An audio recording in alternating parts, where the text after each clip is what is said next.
Mashina olsam dadam puliga olganim yo'q. Uylangan bo'lsam ham dadam puliga uylanganim yo'q. Yoki yurish turishim, kayf qilishim seni qiziqtirmasin, dadamning puli bas deb qo'yapti hozir ayrim yoshlar.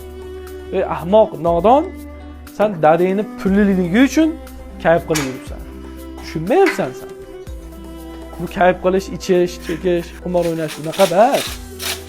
Otani puliga bitta qand olib yesang ham bir tiyiniga shu kayf hisoblanaveradi. Buni his qilsang. Yana faxrlanib dadam puli bas. Or qilyapti otani pulidan. Qarang, saviyani qarang. Sen qanday farzand bo'lding? Hazar qiladigan otangning pulidan. Vaholanki yoshligingda maktabga ketayotganingda qo'lingga pul tutqizib, o'g'lim menga shirinlik olib yursiz yoki yo'l kerak ishlatasiz deb bergan otangning puli basmidi?